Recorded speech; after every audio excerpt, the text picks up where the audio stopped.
Scriptors dictation by Priya. Tamil Senior August 2013. Ready? Begin. தலைவர் அவர்களே, தமிழ்நாடு மின்சார வாரியத்தின் வரவு செலவு திட்டத்தின் மீதான விவாதத்தில் பங்கேற்று ஒரு சில வார்த்தைகள் கூற விரும்புகிறேன். முதலாவதாக, மின் கட்டணத்தை வசூலிப்பதில் இப்போதுள்ள ஏற்பாடுகளில் உள்ள குறைபாடுகள் என்ன என்பது எல்லோருக்கும் நன்றாக தெரியும் என்று நினைக்கிறேன். மின் கட்டண அலுவலகங்களுக்கு சென்று பொதுமக்கள் மின் கட்டணத்தை செலுத்துவதில் அவர்களுக்கு ஏற்படுகிற தொல்லைகள் எல்லாம் மின் வாரியத்திற்கு நன்றாக தெரியும். குறிப்பிட்ட சில நாட்களில் அலுவலகங்களில் ஏராளமான கூட்டம் கூடி தேங்கி நிற்கிற காட்சியை நாம் பார்க்கிறோம்.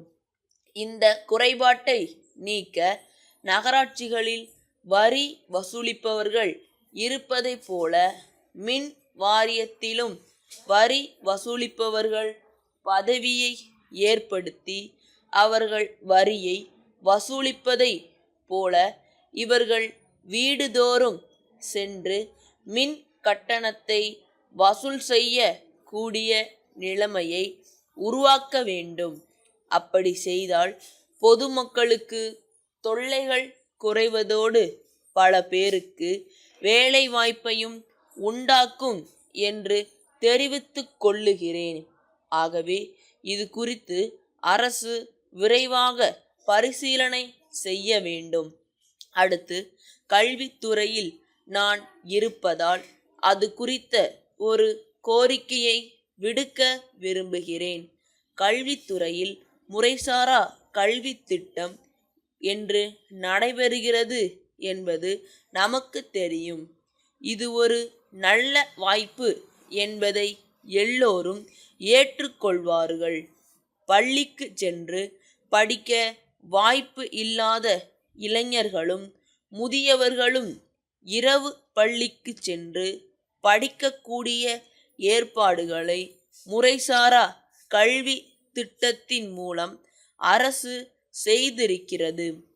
அதற்கு நல்ல ஆதரவு இருக்கிறது என்பதை தெரிவித்துக்கொள்ள விரும்புகிறேன். ஆனால் கிராமப்புறங்களில் உள்ள பெரும்பாலான துவக்க பள்ளிகள், நடுநிலைப் பள்ளிகள் ஆகியவற்றில் தற்போது மின் விளக்கு வசதி இல்லை.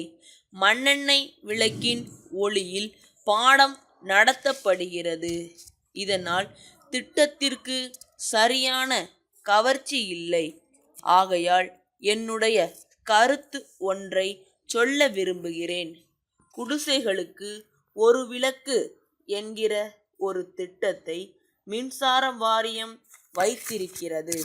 அந்த திட்டத்தின் கீழ் துவக்க பள்ளிகளுக்கும் நடுநிலை பள்ளிகளுக்கும் மின் விளக்கு வசதி செய்து கொடுத்துவிட்டால் கிராமப்புறங்களில் முறைசாரா கல்வி சிறப்பாக நடைபெறுவதற்கும் இரவு நேரங்களில் கிராம மக்கள் வந்து படிப்பதற்கும் உதவியாக இருக்கும்.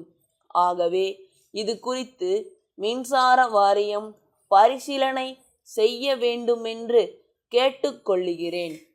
சென்னை மாநகராட்சியில் சென்ற ஆண்டு சில பஞ்சாயத்துக்கள் சேர்க்கப்பட்டிருக்கின்றன. மாநகராட்சியில் சேர்க்கப்பட்ட பின்னர் அந்த பஞ்சாயத்துக்களில் உள்ள மக்கள் அனைவரும் ஒழுங்காக மாநகராட்சிக்கு வரியை செலுத்தி வருகிறார்கள். அதன் பிறகும் கூட தெருவிளக்கு வசதிகள் செய்து தரப்படவில்லை. இது நியாயம் ஆகாது. இது குறித்து மின்சார வாரியம் பரிசீலனை செய்து அவர்களுக்கு உடனடியாக தெருவிளக்கு வசதி செய்து தர வேண்டுமென்று கேட்டுக்கொண்டு பேச வாய்ப்பு கொடுத்ததற்கு நன்றி தெரிவித்து அமர்கிறேன்.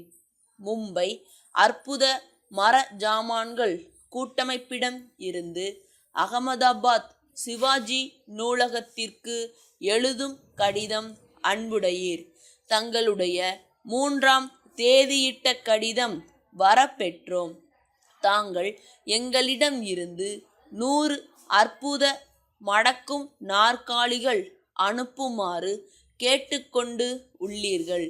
தங்களது கேட்பானையை ஏற்றுக்கொள்ள எவ்வளவோ விரும்பினாலும் இப்பொழுது அதை ஏற்க இயலாத நிலையில் இருப்பதற்கு வருந்துகிறோம். ஏற்கனவே எங்களிடம் அநேகம் கேட்பானைகள் நிலுவையில் உள்ளன. அவைகளை நிறைவேற்றுவதற்கே எங்களிடம் தற்போதுள்ள இயந்திரங்களும் வேலைக்காரர்களும் மும்மரமாக ஈடுபட்டு இருக்கும் நிலை உள்ளது. எனவே தாங்கள் சாமான்களை அனுப்புவதற்கு கூடுதல் அவகாசம் அளிக்க தயாராக இருந்தாலும் தங்களுடைய ஆணையை தற்போது ஏற்றுக்கொள்ள முடியாத நிலையில் இருக்கிறோம். எங்களது அற்புத நாற்காலிகளுக்கு ஏராளமான கிராக்கி இருப்பதால் நெருக்கடியை சமாளிக்க இங்கிலாந்திலிருந்து ஒரு புதிய இயந்திரத்தை பெற முயற்சித்து கொண்டு இருக்கிறோம். அது வந்து சேர பல மாதங்கள் ஆகலாம். ஆகையால் தங்களுடைய தேவையை பூர்த்தி செய்ய முடியாத நிலையில் உள்ளோம். வருங்காலத்தில் உங்கள் சேவையில் முன் நிற்போம். தங்கள் நம்பிக்கையுள்ள